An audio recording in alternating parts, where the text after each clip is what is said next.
Hello friends, this is Khyati and welcome to my channel Khyati's Voiceosity। मेरे प्यारे दोस्तों, आज की कहानी है कांटों से भरी जिंदगी। तो चलिए शुरू करते हैं आज की चटपटी कहानी। सरोज 3 बच्चों की माँ और एक सीधी सादी औरत है जो न ज्यादा दुनियादारी समझती थी, ना ही ज्यादा पढ़ी लिखी थी। कम उम्र में शादी हो गई तो माँ भी जल्दी ही बन गई, पूरी तरह से पति पर आश्रित। बस बच्चे संभालने और घर के काम के अलावा कुछ नहीं आता था उसे। सारे फैसले पति ही लिया करता था, लेकिन कोई परेशानी नहीं थी उसकी जिंदगी में। अच्छी खासी खुश थी। पति सरकारी नौकरी में था तो पैसे रुपए से भी कोई कमी नहीं थी। शहर में अपना एक घर, 3 प्यारे प्यारे बच्चे जो स्कूल जाते थे। अच्छी खासी जिंदगी चल रही थी उसकी कि तभी उसके पति की मृत्यु हो गई। और वो भी कोई आकस्मिक मृत्यु नहीं, हत्या हुई थी उसके पति की। होली के रोज उस दिन सरोज का मन बहुत घबरा रहा था और सुबह से बाईं आंख भी फड़क रही थी। बहुत मना भी किया था उसने अपने पति को, लेकिन उसके जिगरी दोस्त होली खेलने के लिए बुलाने आए थे तो उसका पति कैसे मान जाता। सरोज सुबह से गए अपने पति का दिन भर इंतजार करती रही। फिर रात में आई थी वो मनहूस खबर जिसने उसके उपवन जैसे जीवन को कांटों से भर दिया।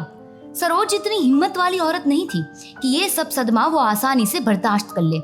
उसकी हंसती खेलती दुनिया में अचानक से ही आग लग गई थी। पहाड़ जैसी जिंदगी सामने खड़ी थी और वो सोच रही थी कि क्या करूं, कहाँ जाऊं। मुझ अनाथ का तो मायका भी नहीं रहा जो हक से वहां चली जाऊं। 2 साल पहले ही उसके पिताजी का देहांत हो गया था। अब कोई नहीं बचा था उसके मायके में। सास ससुर भी बहुत पहले गुजर चुके थे। सिर्फ एक लौती ननंद है रिश्तेदारों के नाम पर, जहां कुछ समय तक तो वो रही, लेकिन वहां भी जिंदगी आसान नहीं थी उसकी, क्योंकि मुसीबत आते ही रिश्तेदारों को बदलते देर नहीं लगती। ननंद को तो मुफ्त की नौकरानी मिल गई थी। बच्चों की परवरिश भी ठीक से नहीं हो पा रही थी। नंदोई की भी नीयत खराब ही रहती थी सरोज पर। ननंद को बताया तो उल्टा उसी पर कुल्टा होने का आरोप लगा दिया। सच में जिंदगी ऐसे ऐसे खेल दिखाएगी ये कभी सपने में भी नहीं सोचा था। इतनी घुटन और बेचैनी कभी महसूस नहीं की थी सरोज ने। किसी भी तरह से निकलना चाहती थी वो उस जगह से, लेकिन शहर वाले घर को किराए पर उठाया था, वहां से किराया आता था। पति के मरने के बाद जो पेंशन मिलती थी वो भी ननंद रख लेती थी, इसलिए वो सरोज को जाने भी नहीं दे रही थी। पाई पाई की मोहताज हो गई थी सरोज। तभी उसे पता चला शहर वाले घर पर किराएदार कब्जा जमाने की कोशिश कर रहे हैं। ये घर एक लौता सहारा था सरोज का, जिसे वो हाथ से जाने नहीं देना चाहती थी। आज सुबह एक रोटी ज्यादा खा लेने पर सरोज के छोटे बेटे को छड़ी से बहुत मारा गया था।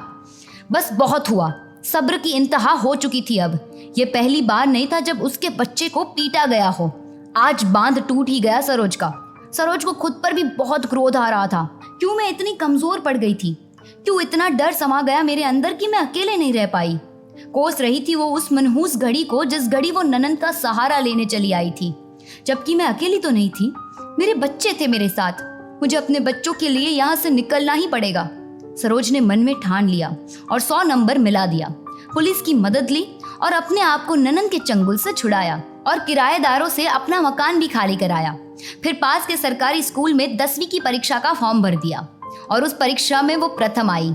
जैसा कि उसके पति सरकारी नौकरी में थे, सरोज को नौकरी मिल गई, लेकिन अभी भी उसकी राह आसान नहीं थी। पति के हत्या का मुकदमा भी चल रहा था। उसके लिए कोर्ट कचहरी के चक्कर लगाना, अपने आप को लोगों की निगाह से बचाना, बच्चों को पढ़ाना लिखाना, घर भी संभालना, जिंदगी में बस चुनौतियां ही चुनौतियां थी उसके लिए। लेकिन अपने हौसले के दम पर सरोज ने अपने 3 बच्चों को पढ़ाना शुरू किया, उन्हें काबिल बनाया और आज 3 बच्चों की शादी करके वो अपनी जिंदगी के सफर के बारे में सोच रही थी। सच, समय भी कितना बलवान होता है। कैसे उसने मुझे कांटों से भरी जिंदगी में चलना सिखाया और आज 20 साल बाद उसके पति के हत्यारे को कोर्ट से सजा मिली। तब जाकर उसे राहत की सांस मिली। तो देखा दोस्तों, कांटों से भरी जिंदगी तो हर किसी की है, लेकिन वो जिंदगी में कांटों को हटाकर फूलों को बिछाना हमें आना चाहिए। और अगर हमें नहीं आएगा तो समय तो बलवान है ही, समय जरूर सिखा देगा। ऐसे ही कुछ चटपटी कहानियां चटपटी बातों के साथ, और वो भी मेरे चटपटे अंदाज में, मैं आती रहूंगी सिर्फ और सिर्फ ख्यातिज वॉइसोसिटी पर। लेकिन आप लाइक, शेयर और कमेंट करना मत भूलना, और सब्सक्राइब करना ये तो बिल्कुल मत भूलना। चलिए चलती हूँ, फिर मिलेंगे बहुत जल्दी। Bye bye.